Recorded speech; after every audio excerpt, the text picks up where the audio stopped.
So let's see our next question. I will suggest कि video को pause करके आप लोग इस क्वेश्चन को एक बार कम से कम पूरा पढ़ लें और समझ लें ध्यान से, ठीक है। मैं इस सवाल को लाइन बाय लाइन पढ़ता हूँ और देखता हूँ मुझे क्या क्या यहाँ से समझ में आता है। तो a cache memory that has a hit rate of 0.8 and has an access latency of 10 nanoseconds and a miss penalty of 100 nanoseconds. तो फर्स्ट लाइन को पढ़ने के बाद मुझे ये समझ में आया कि मेरे पास एक कैश मेमोरी का ऑर्गेनाइजेशन है, जिस कैश मेमोरी के अंदर जो मेरा hit rate of this cache है वो 0.8 है and time taken to access this cache जो मेरे पास है वो है 10 नैनोसेकेंड्स का।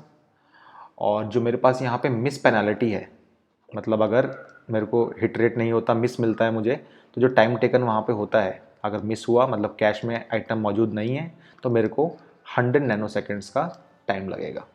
ओके। अब हम जब हम लोग लेक्चर वीडियोस के अंदर इस ऑर्गेनाइजेशन को पढ़ रहे थे तो मैंने आपको बताया था कि आपके पास दो टाइप की ऑर्गेनाइजेशन यहाँ पे हो सकती है। हो सकता है कि जो आपका सीपीयू है वो आपके डेटा को पैरेलली सर्च करेगा कैश के अंदर भी और पैरेलली सर्च करेगा मेन मेमोरी में भी। ओके। इस केस में जो आपके पास एवरेज एक्सेस टाइम होता है, टी एवरेज जो आपके पास होता है, वो एक्चुअली निकलता क्या है। तो आपको पता है अगर कैश मेमोरी का हिट रेट एच है और टाइम टेकन टी है, मेन मेमोरी का time taken let suppose T है, तो आप इसको बोल सकते हो कि डेटा आपके जो टाइम आपके पास आएगा वो आपके पास आएगा। अगर कैश में हिट हुआ तो आपको कैश में ही टाइम लगाना है, वरना अगर कैश में आपके पास मिस हुआ तो फिर आपको क्या करना है, अपनी मेन मेमोरी में टाइम लगाना है। एक तो ऑर्गेनाइजेशन आपने ये पढ़ी थी मेरे साथ। एक और ऑर्गेनाइजेशन क्या पढ़ी थी आपने, सीपीयू जो होता है वो सबसे पहले पूछता है कैश से। अगर कैश में आइटम मौजूद है तो वो आपको दे देगा, वरना अगर कैश में मौजूद नहीं है तो वो आप पूछेगा, सीपीयू जो पूछेगा आपका मेन मेमोरी से देखेगा वहाँ पे कि भाई वहाँ पे आइटम मौजूद है कि नहीं है। ओके। सो इस केस में जो आपके पास एवरेज एक्सेस टाइम होता है, टी एवरेज जो होता है वो क्या होता है, अगर कैश में हिट हुआ तो आप लोगों को टाइम लगाना है कैश के अंदर ही, वरना अगर कैश में मिस हुआ तो भाई कैश का टाइम तो लगा ही लगा, सर्च करने का वो टाइम तो लगेगा, प्लस में मेमोरी का भी एक्सेस करने का टाइम आपके पास लगेगा। ये दो फॉर्मूले थे आपके पास। अब इन दोनों फॉर्मूलों में से आप लोगों को इस सवाल के अंदर कौन सा फॉर्मूला यूज़ करना है, ध्यान से अगर आप पाएंगे तो आप पाएंगे कि यहाँ पे आपके पास मेन मेमोरी का एक्सेस टाइम दिया ही नहीं है। अगर मैं इन दोनों फॉर्मूले को ऑब्जर्व करूँ तो मैं यहाँ पाऊंगा कि भाई अगर हिट हुआ तो time taken to access the data word या फिर जो भी आपके पास इंस्ट्रक्शन वगैरह है वो आप लोगों को इसमें से मिल जाएगी, कैश में से मिल जाएगी। अगर मिस हुआ तो ये जितना भी टाइम है आपके पास यही एक्चुअली मिस पेनल्टी है, मतलब कैश में नहीं हुआ तो पेनल्टी आपने इतने टाइम की दी। ध्यान से अगर आप इस वाले फॉर्मूले को देखेंगे तो आप पाएंगे भाई अगर हिट हुआ कैश के अंदर तो वहां से आपने उसको एक्सेस कर लिया, अगर मिस हुआ तो जितना टाइम आपने यहाँ पे लगाया है ये एक्चुअली मिस पेनल्टी है।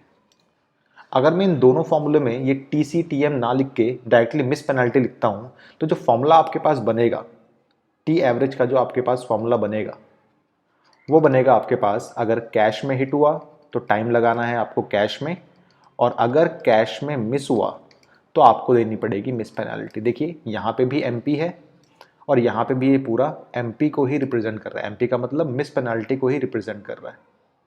ओके। सो दोनों formula actually one and the same ही है।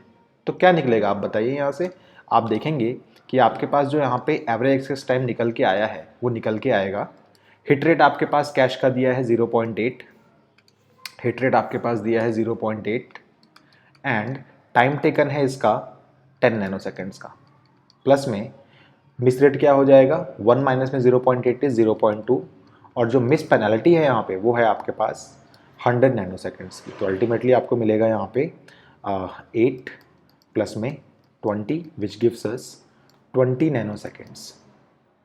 ओके।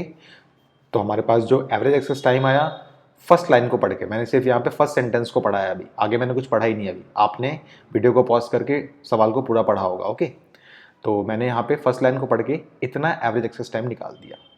अब देखते हैं सवाल आगे हमसे क्या बोल रहा है। सवाल ने हमसे बोला कि हमने एक ऑप्टिमाइजेशन किया है अपने कैश के अंदर। किस लिए ऑप्टिमाइजेशन किया है, to reduce the miss rate, miss rate को कम करने के लिए। However, the optimization results in an increase of cache access latency to 15 nanoseconds. तो याद रखिएगा, जो भी हमने यहाँ पे सारा का सारा काम किया है, ये सारा का सारा हमारा काम जो है वो कैश में हुआ है विदाउट ऑप्टिमाइजेशन। विदाउट ऑप्टिमाइजेशन, हमने कोई भी यहाँ पे छेड़छाड़ नहीं करी कैश के साथ। Optimisation, okay, optimisation. हमने एक और काम किया, हमने कहा भाई हमने मेमोरी को, अपनी कैश मेमोरी को ऑप्टिमाइज किया है। तो देखते हैं इस केस में हमारे पास जो मेमोरी बनेगी हमारी वो कैसी बन जाएगी। तो हमारे पास जो मेमोरी बनेगी इस केस में, जब डेटा कैश के अंदर मौजूद है तो हमें टाइम लग रहा है इसके अंदर 15 नैनोसेकेंड्स का। अच्छा, whereas the miss penalty is not affected, इसका मतलब जो हमारे पास मिस पेनाल्टी है वो अभी भी 100 नैनोसेकेंड्स की है। ऑलराइट, हमसे पूछ रहा है what is the minimum hit rate, जिसको हम लोगों को राउंडेड ऑफ करना है 2 डेसिमल पॉइंट्स तक, needed after the optimisation such that it should not increase the average memory access time. इसका मतलब यहाँ पे मेरे ख्याल से 28 आएगा। ओके, इसका मतलब जो हमारे पास पहले 28 नैनोसेकेंड्स का टाइम आया था, अभी भी हमारे पास मेमोरी मतलब एवरेज एक्सेस टाइम 28 नैनोसेकेंड्स का ही आना चाहिए। अब हम लोगों को यहाँ पे सिर्फ इसका हिट रेट निकालना है। तो अगेन फॉर्मूला आप लोगों के पास सेम टू सेम ही होगा। टी एवरेज यानी कि एवरेज एक्सेस टाइम जो होगा वो क्या होगा, हिट अगर हुआ कैश के अंदर तो टाइम कितना लगा कैश के अंदर, प्लस में अगर मिस होता है कैश के अंदर तो आपने मिस पेनाल्टी कितनी दी। ठीक है, जो टाइम है आपके पास वो टाइम बदलना नहीं चाहिए, यानी कि टाइम आपके पास अभी भी 28 नैनोसेकेंड्स का ही होना चाहिए। 28 आपने यहाँ फिट किया, हिट रेट आपको निकालना है। टाइम जो लगा आपके पास वो लगा 15 नैनोसेकेंड्स का, प्लस में 1 माइनस में हिट रेट आपको नहीं पता, मिस पेनल्टी जो आपके पास लगी वो लगी 100 नैनोसेकेंड्स की। चलिए इसको सॉल्व करते हैं। तो 28 इज इक्वल्स टू ये हो जाएगा 15 इंटू में H C plus 100 and then minus में 100 इंटू में H C, which implies that 28 is equals to ये आपके पास हो जाएगा आई गेस 100 माइनस में 85 एच सी।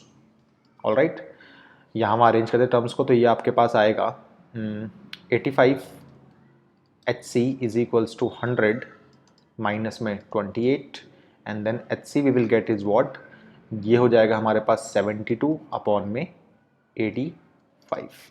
सो जो भी आंसर आएगा आप इसको एवेल्यूट कर लेंगे। ये अप्रॉक्सीमेटली 0.84 या फिर 85 के अराउंड आएगा। ठीक है, तो मैं इसको 85 या 84 लिख देता हूँ। चलिए ठीक है, ये इसका रिक्वायर्ड आंसर है।